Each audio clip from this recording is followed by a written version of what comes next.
Hey everybody, it's Albert.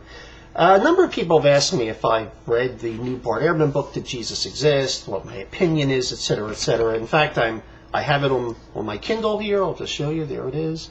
It's Did Jesus Exist? The Historical Argument for Jesus of Nazareth by Bart Ehrman.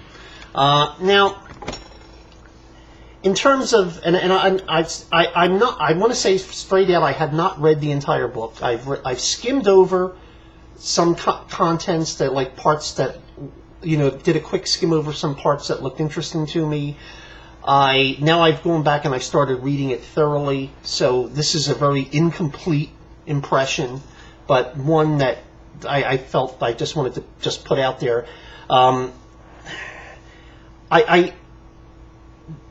There's nothing in here terribly surprising. There's nothing in here that's like makes me go, wow.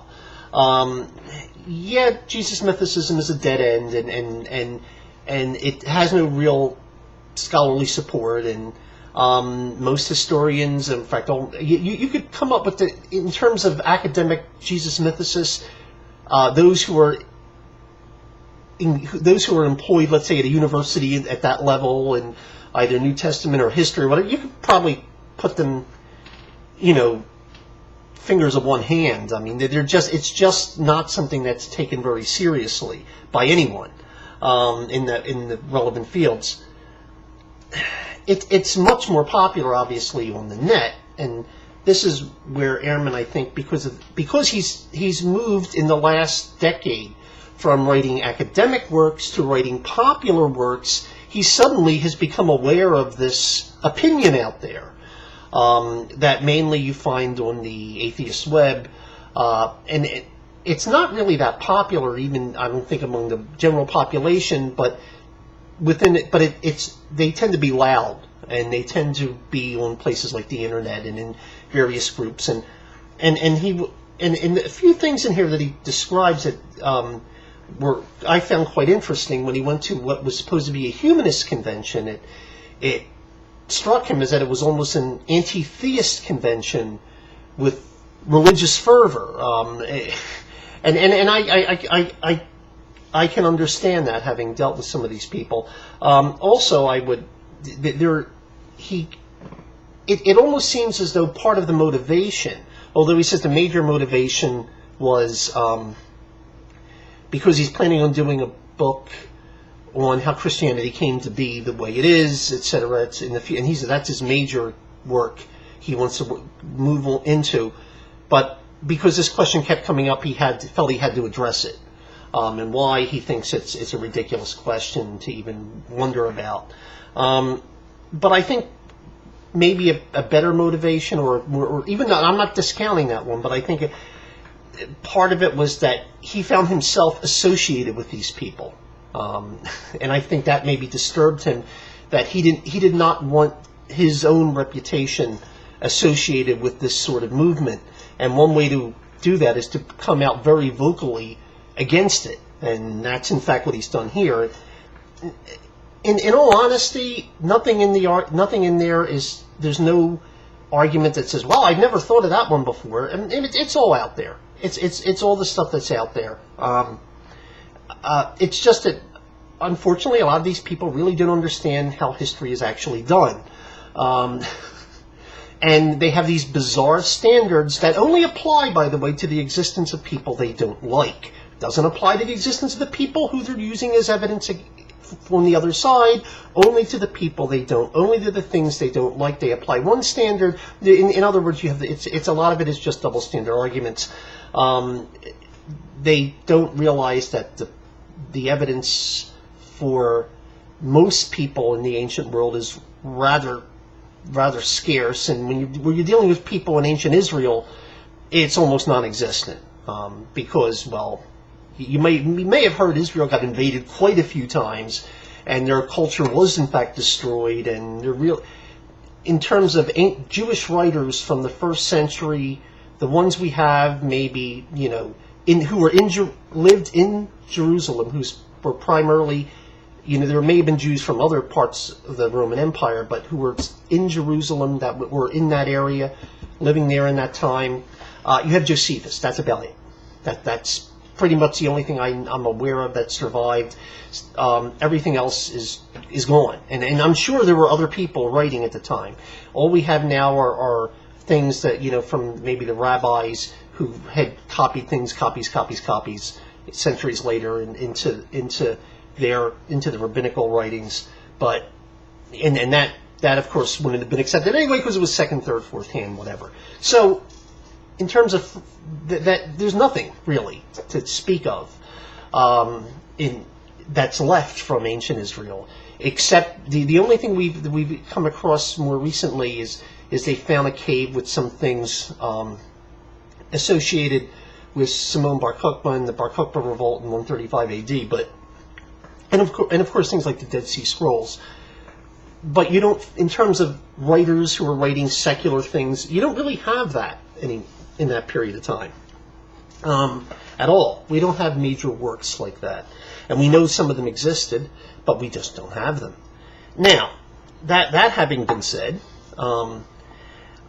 there's a few things I could point out about Ehrman's approach. It's typical Ehrman. He tends to get out of here kind of stuff like this. When he finds someone particularly objectionable to his standards. But I found it interesting, even though there was things I agreed with, there was things I disagreed with in his book. But from Ehrman's perspective, I understand this is coming from his perspective, and so therefore nothing in it surprises me at all. The one thing that I found very interesting, though, was the inconsistency of his approach to this question as opposed to other questions. And let me explain that, because this is the main point I want to make here, is that Ehrman points out that the ridiculous standards Jesus mythicists apply when dealing with the existence of Jesus, that basically would make almost every person in the ancient world no longer exist. And they only apply it to that one thing. And while that's true, and he makes a very sound critique here, Ehrman does the same thing with the New Testament manuscript tradition. And let me explain what I mean. In terms of how can we know this, what standard would we need to have confidence that what we have now is almost identical to what was originally written, and this was asked of him, in fact, in a debate with Dan Wallace, and he gave this ridiculous standard of multiple copies within the first couple of weeks, etc. Something that basically would have required a photocopier to exist in the first century. And in fact, and the point here is that if you applied the same standard to every other manuscript from antiquity or every other text from antiquity, nothing would exist. We could be certain of nothing in history. So Ehrman, in a sense, in his approach to the New Testament manuscripts, cuts off the branch he's sitting on in his approach to this question.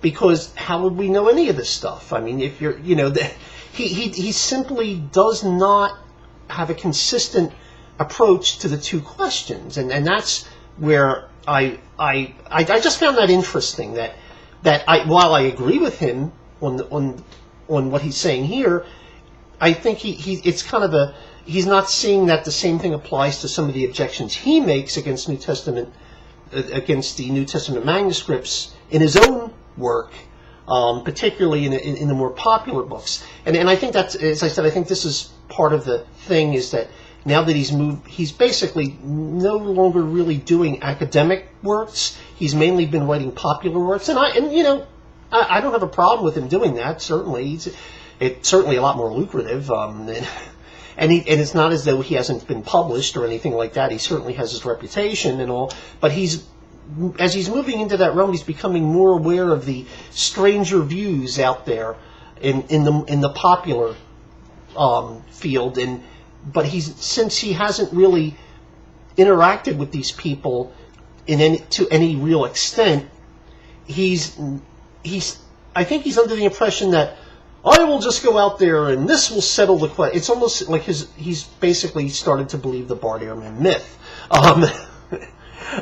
He started to read his own PR, and and somehow I don't know if he thinks he's going to settle he will single-handedly wipe out these people, but it's not really going to happen. Trust me. Now, in fact, I've seen much, frankly, better critiques out there, and not just from Christians, but from other agnostics, atheists of Jesus mythicism. And I would, just for those who are out there, maybe an agnostic or atheist, and wondering where, from their perspective rather than from mine, I would just point you to, there's a blog by someone named Tim O'Neill, Armarium Magnum, I think it's titled. I'll put a link to a review he's done of a mythicist book, and I think in there and in the exchange in the comments, I think that you find the whole range of opinions there. But because he's much more engaged with this whole question, not being really in academia, although he has a PhD in history, but more as someone who's interested in this sort of subject from an agnostic perspective, or atheist perspective. I'm not sure if he's, I just said agnostic/atheist, so I'm not exactly sure where he falls, but as you can read that, and because he's much more used to engaging with these people and with the arguments they present and the counter arguments they present, I think he does a much more thorough job even than Ehrman does, because Ehrman, I think this is a one-off thing, and he's just like, get out of here, you bug me, and so nothing shocking in the Ehrman book. Now, one thing that has happened, of course, and I knew this was going to happen, is that a lot of those in the web atheist community have suddenly, they for some reason they were under the impression that Ehrman was one of them in terms of because a lot of them, a disproportionate number compared to the general population, even among atheists, for those in the atheist web, are Jesus mythicists, and so and they tend to be like I said, the most vocal. So what I think's happened is they somehow assume, Ehrman was like a golden boy on the atheist web for a number of years, but now they've thrown him under the bus.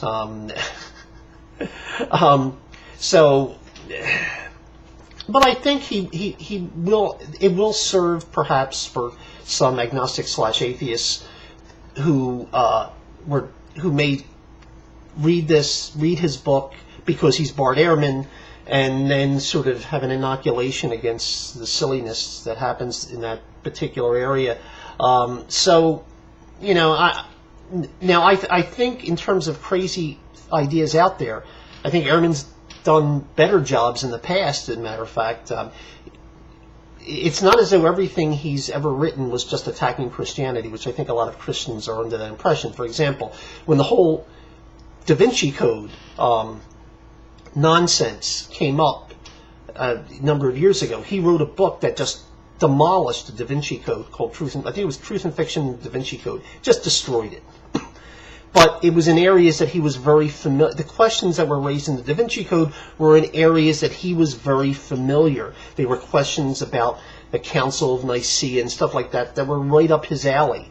And so he didn't even have to read. He could just, like, right off the top of his head and just smash that stuff to, because he had dealt with these texts, etc., the Gnostic text. He was familiar with them. He could just trash that whole thing completely. But he hasn't really been addressing the questions in this particular area that are, or the arguments that are out there among the mythicists, and so he just sort of one-hands it.